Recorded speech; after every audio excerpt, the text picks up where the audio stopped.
Hello champion. कल की class में हम जाने हैं कि जो हमारा सेंटेंस होता है रिपोर्टेड स्पीच में आया हुआ, उसके लिए हम रिपोर्टिंग वर्ब तथा रिपोर्टेड स्पीच को जोड़ने के लिए किस किस कंजंक्शन का प्रयोग करते हैं, इसके बारे में हमने कल की क्लास में जाने हैं। आज की क्लास में हम जानेंगे वो हमारा जो टॉपिक था कंजंक्शन, वो मास्टर रूल्स के अंतर्गत आता है। आज की क्लास में हम जानेंगे कि हमारा जो पर्सन चेंजिंग होता है वह किसके रिगार्डिंग आता है। तो इस जो पर्सन चेंजिंग होती है ये जेनेरिक हमारा रोल्स होता है, इसके अंतर्गत आता है। जेनेरिक के अंतर्गत तीन टॉपिक आती है, जिसमें आपका आता है change of person, change of person, change of tense, change of tense, change of other words, change of other words. तो आज की क्लास में हम डिस्कस करेंगे चेंज ऑफ पर्सन। डायरेक्ट से इनडायरेक्ट बनाते समय जो हमारे पर्सन में चेंजिंग होती है वह किस बेसिस पे होती है, आज की क्लास में जानेंगे। तो आइए हम जानते हैं कि चेंज ऑफ पर्सन किस के रिगार्डिंग करते हैं और किस तरह से करते हैं। जैसा कि आप सभी जानते हैं, जो डायरेक्ट का स्ट्रक्चर होता है subject verb comma inverted comma subject verb other word में राइट किया जाता है। इन्वर्टेड कामास के बाहर वाले भाग को हम रिपोर्टिंग वर्ब कहते हैं और इन्वर्टेड कामास के अंदर वाले भाग को हम रिपोर्टेड स्पीच कहते हैं। अब इसकी चेंजिंग कैसे होती है, इसके लिए एक फार्मूला होता है यस ओ एन और 1 2 3। यस मींस होता है सब्जेक्ट, ओ फॉर होता है ऑब्जेक्ट और एन फॉर होता है नो चेंजिंग, नो चेंजिंग। ये जो फर्स्ट लिखा है इसको हम फर्स्ट पर्सन कर देते हैं, ये जो हमारा सेकंड लिखा हुआ है इसको हम सेकंड पर्सन कर देते हैं, ये जो थर्ड लिखा है इसको हम थर्ड पर्सन कर देते हैं। यहां पे चेंज चेंज चेंज, देखिए फर्स्ट पर्सन में आई और बी आता है, फर्स्ट पर्सन में आई और बी आता है, सेकंड पर्सन में यू आता है, थर्ड पर्सन में ही सी इट या किसी व्यक्ति का नाम हो गया जो कि सिंगुलर डिनोट करता है, और इसमें आता है दे जो कि प्लूरल को डिनोट करता है। तो जो यस ओ एन हमने लिखा है यह होता है रिपोर्टिंग वर्ब का, और जो हमने 1 2 3 यानी कि first person second person third person लिखा हुआ है ये होता है रिपोर्टेड स्पीच। तो ये रूल्स कहता है, पहले नंबर ये बताता है कि जो हमारा फर्स्ट पर्सन होता है वह रिपोर्टिंग वर्ब के सब्जेक्ट के अनुसार चेंज होता है। एग्जांपल्स के थ्रू हम समझते हैं इसको कि क्या कहना चाह रहा है रूल्स। जैसे यहाँ पे हमने लिखा Raj says comma in comma I am a student, I am a student। अब होता क्या है इसमें, देखिए रिपोर्टेड स्पीच है, रिपोर्टेड स्पीच में जो फर्स्ट पर्सन आया होगा आई, ये चेंज होगा रिपोर्टिंग वर्ब के सब्जेक्ट के अनुसार। तो रिपोर्टिंग वर्ब का सब्जेक्ट ये है, इसके अनुसार क्या होता है चेंज हो जाता है। के अनुसार का मतलब होता है इसे काटिए और इसे उतार दीजिए। जैसे देखते हैं अगर इसका होगा राज सेज, राज सेज। अभी हमारा सेंटेंस में हमने बताया असर्टिव सेंटेंस के कंजंक्शन दैट का प्रयोग करेंगे, तो यहाँ पे हो जाएगा दैट और इसको उतारेंगे, यहाँ पे आ जाएगा राज। बाकी इसको हम डाटा टिप इसके बारे में भी हमने नहीं सीखा हुआ है।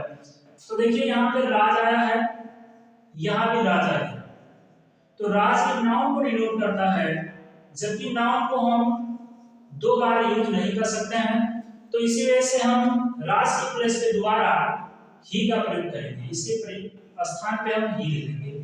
तो शायद मुझे लगता है आप लोग अंडरस्टैंडिंग कर लिए होंगे कि ये रूल्स क्या बता रहा है, जो हमारा फर्स्ट रिपोर्टेड स्पीच का फर्स्ट पर्सन होता है रिपोर्टिंग वर्ब के सब्जेक्ट के अनुसार चेंज हो जाता है। जैसे कि आप लोग एग्जांपल के थ्रू देख पा रहे हैं कि जो हमारा फर्स्ट पर्सन है वो सब्जेक्ट रिपोर्टिंग वर्ब के सब्जेक्ट के अनुसार बदल गया, तो यहाँ राज के प्लेस पे ही का हमने यूज किया हुआ है। इसी प्रकार जो हमारा सेकंड पर्सन होता है यानी कि रिपोर्टेड स्पीच में सेकंड पर्सन आया हुआ है तो इसकी चेंजिंग हो जाती है ऑब्जेक्ट की रिगार्डिंग। जैसे अगर दिया रहेगा subject verb comma and comma subject verb other verb, तो अगर यहाँ पे सेकंड पर्सन आया हुआ है यानी कि यू आया हुआ है तो ये जो है रिपोर्टिंग वर्ब के ऑब्जेक्ट के अनुसार चेंज हो जाता है। जैसे एग्जांपल के थ्रू समझते हैं, अगर दिया हुआ है Mohan said to me, Mohan said to me comma negative comma you are my friend, you are my friend, इस प्रकार अगर दिया हुआ है तो हम देखते हैं कि जो हमारा सेकंड पर्सन आया हुआ है यह रिपोर्टिंग वर्ब के ऑब्जेक्ट के अनुसार क्या हो जाएगा, चेंज हो जाएगा।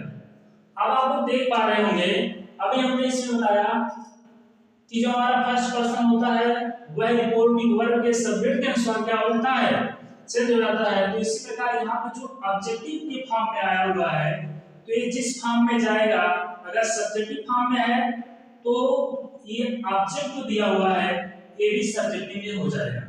तो इसीलिए कुछ चेंजिंग होती है। जैसे अगर यहाँ पे वर्ब में हमारा दिया है से, अगर वर्ब में हमारा दिया हुआ है सेज, अगर वर्ब में हमारा दिया हुआ है सेड, तो इसको हम चेंज कैसे करेंगे, से दिया रहेगा तो हमारा हो जाएगा टेल, अगर सेज दिया हुआ है तो हो जाएगा टेल्स, अगर सेड दिया है तो इसका हो जाएगा टोल्ड। क्या हो जाएगा, टोल्ड हो जाएगा। जैसे यहाँ पे इसकी चेंजिंग करते हैं मोहन, तो यहाँ पे हो जाएगा सेड, टू दिया हुआ है तो यहाँ पे टू को रिमूव कर देते हैं सेड के साथ तो हो जाता है टोल्ड, और मी रहेगा ही रहेगा। अब ये सेंटेंस हमारा जब असर्टिव है तो इसके लिए कंजंक्शन आ जाएगा।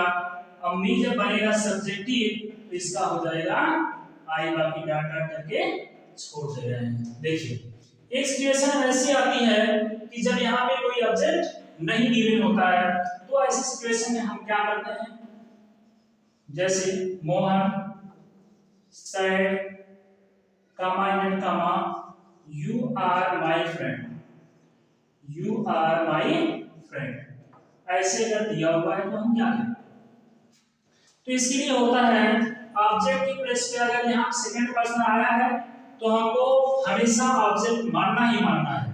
ऑब्जेक्ट को हम इमेजिनरी मानते हैं, कल्पना करते हैं, तो कल्पना हमारा हो सकता है अगर हम इस पे कल्पना कर रहे हैं तो कल्पना हम अधिकतम ऑप्शन को देख करके भी राइट कर सकते हैं।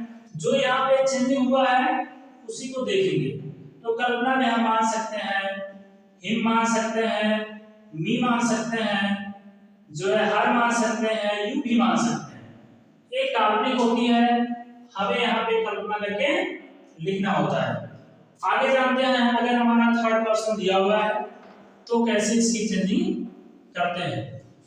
देखिए अगर subject verb comma and comma subject verb other word given है तो यहाँ पे अगर कोई थर्ड पर्सन आ गया, थर्ड पर्सन में आपका ही हो सकता है, सी हो सकता है, या जो है इट हो सकता है, किसी व्यक्ति का नाम हो सकता है, दे हो सकता है।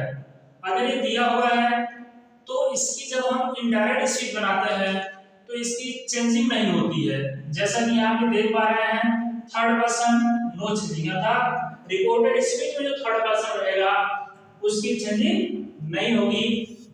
इसके बाद हम आगे की जो डिस्कस है जैसे चेंज ऑफ टेंस है ये आगे की क्लास में हम आप लोग को बताएंगे। आज की क्लास में बस यही तक का डिस्कस है।